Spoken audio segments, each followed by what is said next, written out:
I'm Julie Zenner along with Dennis Anderson, and here's what's coming up on Almanac North. Well, DFL candidate for the 8th District Congressional seat, Joe Radinovich, is here. He'll be running against 4 other candidates in the August 14th primary. We'll talk with researchers from the Lake Superior Research Institute about their efforts to test groundwater in 11 northwest Wisconsin counties. We'll also have the week's top business stories from the folks at Business North. Don't go away. Almanac North is next.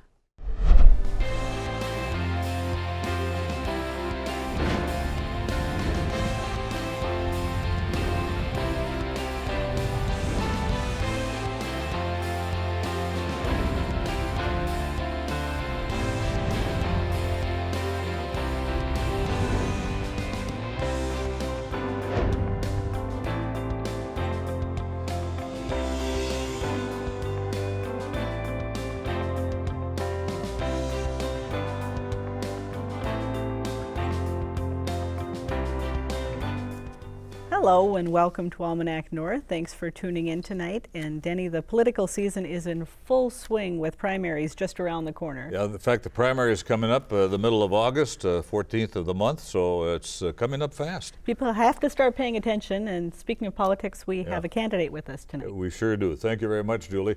Well, there are 5 hopeful candidates squaring off against each other to be the DFL candidate for the 8th Congressional District, which is being vacated by Congressman Rick Nolan, who is retiring. Our first guest is candidate Joe Radinovich, who is no stranger to the campaign trail. He was Congressman Nolan's 2016 campaign manager. Joe is a Democrat from Crosby. Joe, welcome. Thank you for being here tonight. Appreciate you having on the program. You've been caught up in a bit of a controversy over a staffer that you hired to work for Congressman Rick Nolan, Jim Swiderski, who's been accused of sexual misconduct. How do you react to that? Yeah, well, it was an upsetting time on the campaign. You know, what happened was that there had been a staffer on the federal side of the Nolan operation. The federal side and the campaign side are separated by law, right? But there's a lot of intermeshing in terms of the way that we communicate. Swiderski had been allowed to retire from the federal office in 2015 after a number of allegations involving sexual harassment and assault.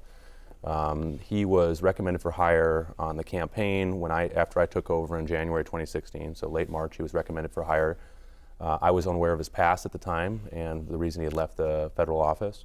When I became aware of it, because some of the women who were involved in this had come forward through a female staffer on the campaign to make sure that we were aware, I acted immediately. I found out more information about the circumstances surrounding his departure. I expressed my extreme displeasure for failing to flag, that when they had recommended hiring him, and I moved to terminate him immediately. Now, there is a Duluth group, including some lawmakers, who have called for Representative Nolan to resign. Do you think that that's an appropriate response? I think that this is a story that we're probably going to continue to see in the news, and I'd like to, see kind of what folks are saying about it. I think that voters will have an opportunity to figure out how they feel about Congressman Nolan in the 2014 election. Obviously, he's running for lieutenant governor, but we're focused on our race right now up here. Is Nolan's continued candidacy going to hurt Lori Swanson's candidacy for governor? That's a question I think that voters will have to decide in August, right? We're thankfully at a time in American public life where the attention surrounding these issues is, I think, at a level that's necessary to make sure that we can change behaviors in the workplace. And so I'm just thankful that these women came forward and that, when given the opportunity, I did the right thing and made sure that we terminate our relationship with Swiderski. All right, well, let's talk about you. Great. Why did you decide to jump in the race? Yeah, so I think that every campaign is about the future, and I think that there's an obligation for leaders to put out big ideas and to talk about the important issues, and that's why I got in this race. Sure. The biggest issue I think facing the Northland, facing our country right now, is that technology and mechanization is displacing working people across all industries. There's an example I use, which is that in 1980 on the Iron Range there were about 14,500 miners, and they produced 40 million tons of iron ore. They still produce about 40 million tons up there in full production, but it takes about 4,000 miners. So that same thing is happening in farms, factories, at the grocery store, on highways. And if we don't square our public policy to the fact that this economy is changing, that those changes are impacting working people, then we're going to continue to see the gap between those who can afford the things they need to live and those who can't grow. And that's an unsustainable thing, I think. Do you have some specific policies that you think would help get at the root of this problem? Yeah, I do. So I kind of break them into three buckets. The first is I think that, especially given the demographics of this district, that we need to keep our promises. So protecting Social Security, Medicare, pensions, and I believe the unions that fought for them are an important piece of our campaign. Those programs are perpetually targeted when we face deficits, and I don't think it's the fact or the problem that working people have paid into those programs and should be able to count them into the future. We can't retreat from that. The second set of investments I think are really important are in the people and places of this country. So we need to get to work rebuilding our harbors, our airports, high-speed internet, broadband access, and putting millions of people to work by making those investments and deciding to build out where we haven't before. The other thing is I think education, pre-kindergarten education, early childhood, and post-secondary two-year schools are going to be an important piece in making sure that our workforce is top-notch, that we can compete with countries across the world, and that we can get people to change quickly if the circumstances change. And the third most important thing, I think we have to change the way we do politics in this country. So there's a corrupting influence of secret money in our political system. I've been the first candidate in this race to take the End Citizens United pledge to not accept any corporate PAC money. I think that we have to have a government accountable to people and not special interests. Speaking of politics and maybe change in politics, on the Iron Range there are a number of people who are now switching over to the Republican Party, but they've been strong Democrats in the past because they want expanded mining on the Iron Range. Let's talk some issues. How about expanded mining? Should mining be expanded? I think if a project, any project, whether that's mining or something else, can be demonstrated to be done safely, if it's in the interest of the public to do so, then we should proceed with that, obviously under the appropriate regulatory approvals. But if a project can't be done safely, then we need to make that determination. We need to make sure that we invest in the regulatory agencies, allow them to do their work, don't make it political, and don't prejudge these projects for or against. Mm-hmm. Many Iron Rangers support the Trump administration's steel tariffs. Is that something that you think was a good idea? If so, why? If not, are there other trade reforms that you would like to see? Yeah, well, many Iron Rangers oppose those tariffs too, and I think that this is an important thing. When the Obama administration put their focus on the issues that they were having in, say, 2015 and 2016, what we saw were that there were tariffs applied on specific steel products in excess of 500%. So that's a real bite. That's a real, I think, response to clear cheating by some nations. But a 25% or a 10% blanket tariff across all goods and applied to trade allies, I think, is a misguided policy, and it's going to have an impact. Obviously, a lot of that iron ore that's shipped across the Great Lakes into Canada and comes back as steel. It's going to have an impact on those operations, making it more costly too. Some other issues. You said a few minutes ago, Joe, you wanted to protect Social Security. How would you do that? Well, so right now, if you make $127,000 a year, which is not most of the people in this district, and you make $1 million a year, you pay the exact same amount of Social Security taxes. So that's called the cap, right? I think one easy fix is that we can lift the cap to a different number, and we can, bring in additional revenues. A lot of us obviously remember too the old lockbox. Social Security was used to balance our budget in the 1990s, and it depleted the trust fund. I think we need to make sure that that doesn't happen in the future as well. That's a program that people are going to have to be able to count on in the future. And I don't think, one thing I want to say about that is it might be all right for a guy like me, I work primarily in an office setting and on my phone a lot, to have the retirement age raised. But when I think about people like my dad, who spent an entire year or a lifetime pulling wire, digging ditches, working as an electrician, or my brothers who do the same thing, that's not something that's going to work for them because their bodies are thoroughly, shot by the time they reach retirement age. Mm-hmm. This is a region that has a pretty solid hunting culture. Lots of people are concerned about what's going to happen with Second Amendment rights. Where do you stand on that? Are there some gun controls that you think are needed right now? Yeah, so I'm a strong supporter of the Second Amendment. I grew up in a hunting household. But I also grew up in a household that was impacted by gun violence. I lost my mother. She was shot to death in my kitchen by a family member who killed himself. And so I understand that guns have a capacity to be used as a tool, but they also can be very destructive if they're in the wrong hands. And so we need to make sure that we pass some common sense gun safety reforms, making sure, I think, that people have universal background checks. I think when it comes to those assault-style weapons, we need to make sure that we ban bump stocks and raise the age of purchase to 21. I think that that'll keep them hopefully further away from schools where we've seen so much of this happen. But I think we can have both a respect for hunting culture and the Second Amendment and also pass common sense reforms. Another issue is right to work laws. What's your feeling? The National Right to Work Committee has been sending me certified mail to get me to fill out their survey. I'm 100% opposed to right to work. I grew up in a strong union household, and the reason it was a strong household is because we had the things we needed to take care of ourselves. My dad worked hard, but he got paid fair and he got good benefits for that. And I think that, weakening collective bargaining and weakening the ability to organize across this country is not going to engage or result in higher wages and benefits. I think it's a race to the bottom, and I'm 100% opposed to it. At some point, Congress is going to have to grapple with fixing health care. What do you think? Do you think the Affordable Care Act should stay and be expanded, fixed, modified? Yeah. What do you think? So my feeling about health care is this, that, the Affordable Care Act did a lot of really good things, made sure people with pre-existing conditions wouldn't be denied, kids could stay up to 26 on their parents' coverage. But I think that we need to move, the vision for this country should be to move towards a single-payer form of health care. And there are a lot of steps we can take to get there. A public option would be one thing. The biggest problem, I think, with healthcare in our country is we spend more than any other nation in the world per person, and we don't necessarily achieve full coverage and get great results across the board. Too many of our healthcare dollars are going to middlemen. They're going to insurance companies which operated at 13 to 18% overhead, while programs like Medicare operated about 5%. Now, when you talk about universal health care, some people would consider that on the socialist end of the spectrum. Democratic socialists are starting to make a surge in the party. Where do you put yourself on the spectrum? I think that single-payer health care is socialism in the same way that fire department is socialism. I think that in this society we agree that there are certain protections that people across all levels of society should have. And I think that in our country, as wealthy and as productive as it is, that the idea that we're going to have spaghetti fundraisers in communities like Crosby to help people pay their medical bills is really absurd to me. And I don't think that's a very efficient way of achieving coverage either. If you don't have sufficient health care coverage and you show up in an emergency room, someone is going to pay that bill. So those costs get passed along to people one way or the other. And I think that a single payer system, as it's been proven in many other countries, is a perfectly acceptable way to make sure that we have a healthy population. Joe, your take on the Line 3 pipeline? I think that a new pipeline is safer than an old pipeline, and so we need to make sure that we're updating infrastructure as appropriate. I think that it's not the job, I think the job of the congressperson in this district is to make sure that the public interest is protected, and so, it's not our job to make sure that we have the most profitable line, but instead one that's safe, that respects tribal rights, and that, is acceptable in those ways. All right, Joe, we've got to run. Joe Radinovich, Congressman in the race for Congress for the 8th District. Thank you very kindly. I appreciate it nice very much you having too. you here tonight. Thank you.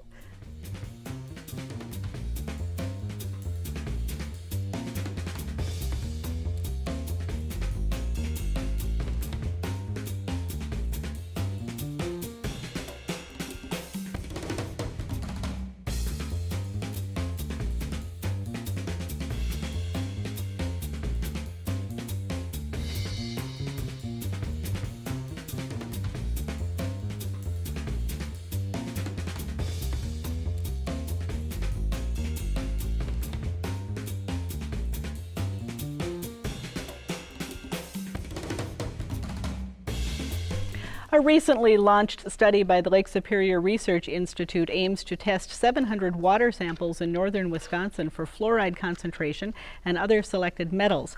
With us is Kelsey Prihoda from the Research Institute and Carrie Roberts from project partner NorthLakes Community Clinic. Welcome, ladies. Thanks for coming in tonight. Did I get your name? Prihoda. Prihoda. Okay, I'm sorry about that. Talk about a little bit about how this whole project got started. Yeah, well, this project actually got started. It was an idea that I had a couple of years ago after taking my son to the dentist, actually, and for the first time. And the dentist had recommended that since we're on well water, we have it tested for fluoride to see what the levels were. And from there, we would be able to know exactly whether to supplement or not to supplement with additional fluoride for his developing teeth. And so I had no idea that fluoride was naturally occurring in groundwater. And the more I kind of did research about groundwater quality, the more I realized that there was a lot that I didn't know.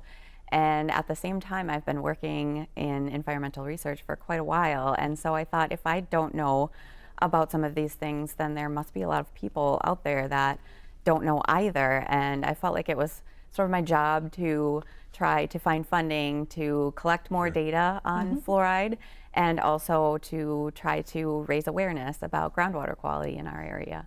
So Carrie, what are you looking for? Is it fluoride only or other things as well? I think that we're excited about the entire test kit and what it provides our patients and our communities. And so the fluoride is a hot topic for us.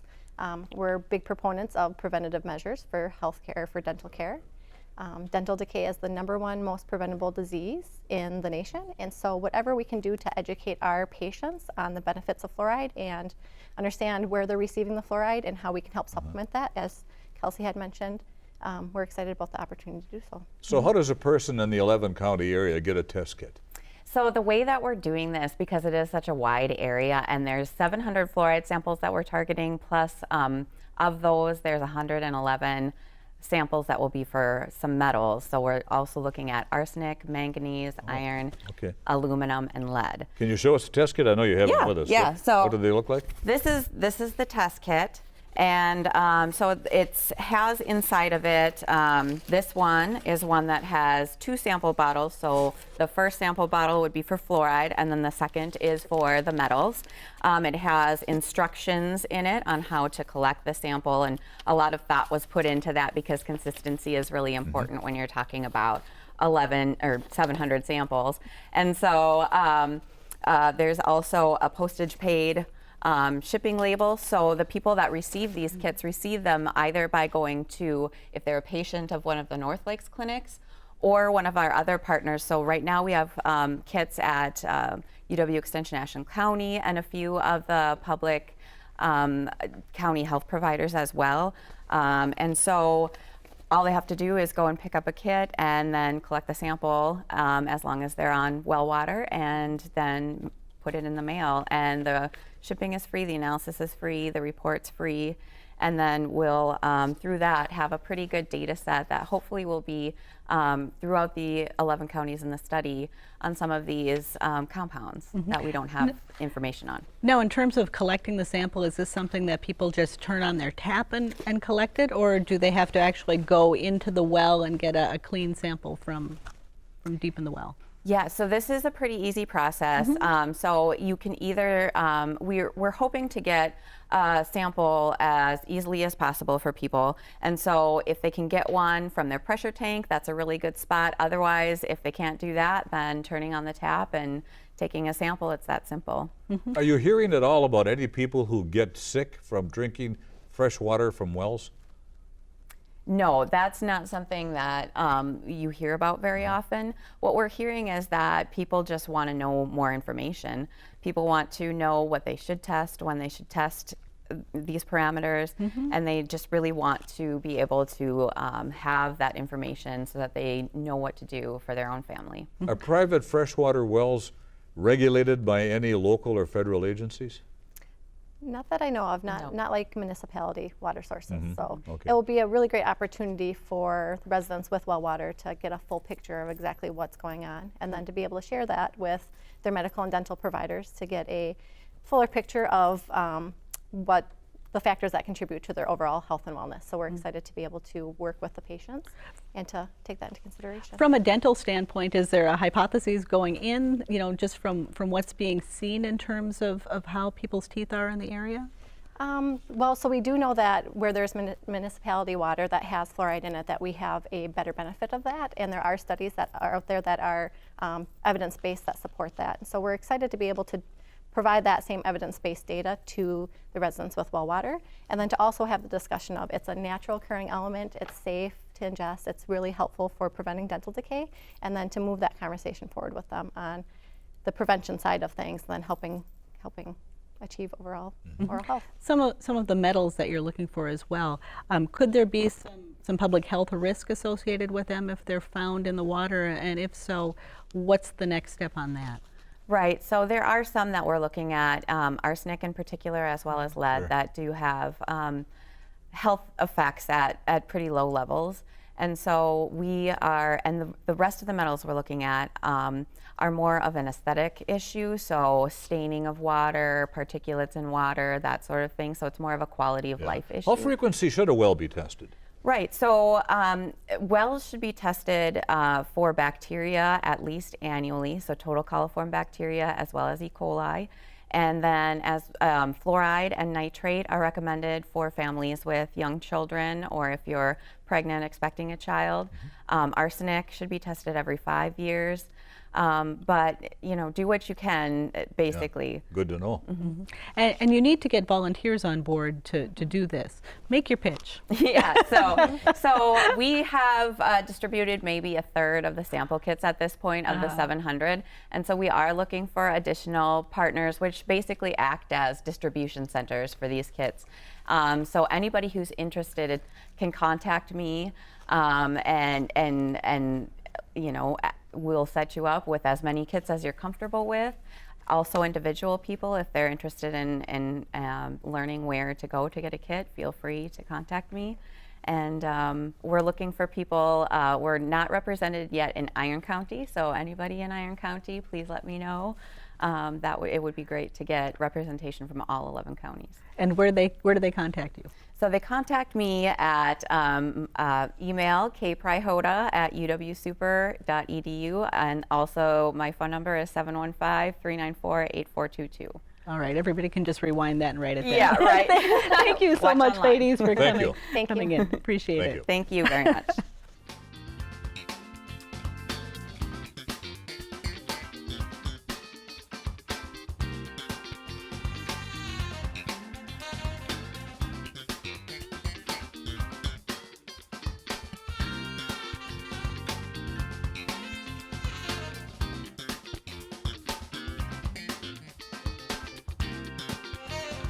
It's time for the business news now from the editors at Business North. Matters couldn't be more confusing for ERP Iron Ore in Grand Rapids and an affiliated company, Chippewa Capital Partners in Nashwauk. Just days after seeking bankruptcy protection for ERP, Chippewa's majority owner told the Itasca County Board that Chief Executive Officer Tom Clark has been fired. Meanwhile, Clark contends he remains in charge, having ousted the owner's representatives from his board of directors. The internal dispute comes as creditors claim they are collectively owed more than $16 million by Clark's firms. Even worse, Clark has told media he no longer intends to mine or process ore in Grand Rapids and will mine but not process ore in Nashwauk.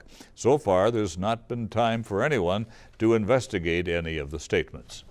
Both Minnesota and Wisconsin said this week they now employ a record number of workers. Minnesota now has 2.9 million jobs statewide, the most in history. Wisconsin did not provide a number, but said its unemployment is only 2.8%. Wisconsin continues to add jobs, which means there are more opportunities for job seekers, said Wisconsin Department of Workforce Development Secretary Ray Allen. In a sign of changing retail times, Engwall Florist is closing its Superior store, which will be replaced by deliveries. President Rod Saline said 90% of its business has shifted to online and telephone orders, similar to many other industries. The shop will be shuttered on July 31st. Customers, Saline said, will still be able to call the same telephone number and web page to place orders. Despite the change, he noted the company will remain involved in community projects and charitable causes. For more on these and other stories, visit businessnorth.com. If you have a comment on the show, call now, dial 218-788-2849 to leave a message, or send an email to almanacnorth@wdse.org. And visit the WDSE website for the latest on our program schedule, news about your favorite PBS shows, and upcoming events at the station. And finally, last week we shared photos from the 41st annual Gunflint Trail Canoe Races, a popular event on the Gunflint Trail in far northeastern Minnesota. Tonight we have a video essay of the races, an event that is full of fun and, let's be honest, full of hard work. For Denny and the crew here at WDSE, I'm Julie Zenner. Have a great weekend, everyone. Yeah, we're doing the Gunflint Trail Canoe Races. We work for an outfitter at the end of the Gunflint, Voyager Canoe Outfitters. We both worked there for about 4 or 5 years. It's an annual thing we do for fun. Fundraiser for the local. Yeah, for the fire department. Yep. Yeah. So tell me about the race today. How'd it go? Well, so first one, it's the toughest, and Start off with a bang. yeah. It's gonna windy on the way out. Yep. Tailwind on the way back. Yeah. I guess. It's It a tough didn't seem race. like it. Yeah, 1 mile doesn't seem like a lot, but Yeah. once you're halfway out there, it sure Yeah. seems like a lot. Yeah. where is this in the bragging rights for the year? Does this Oh, matter? jeez. Well, we won last year too, so Yeah, I think so we're getting now up we have there. reigning Yeah, bragging rights, I yeah, I think. think so. Something like that. Yeah. It's for fun, but a little bit of bragging rights once in a while. And the race is on, folks.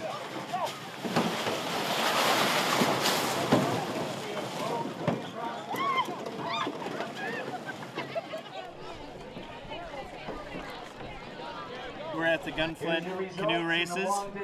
We just finished the long distance race, which is about 2 miles, basically across Gunflint Lake and back, which is about as much as you can do full tilt. Lots of years we've been doing this. It's a lot of fun. And you can't always win, but it's a good race. We've got 2 races left, folks. We've got the women's gunnel pumping and the men's gunnel pumping.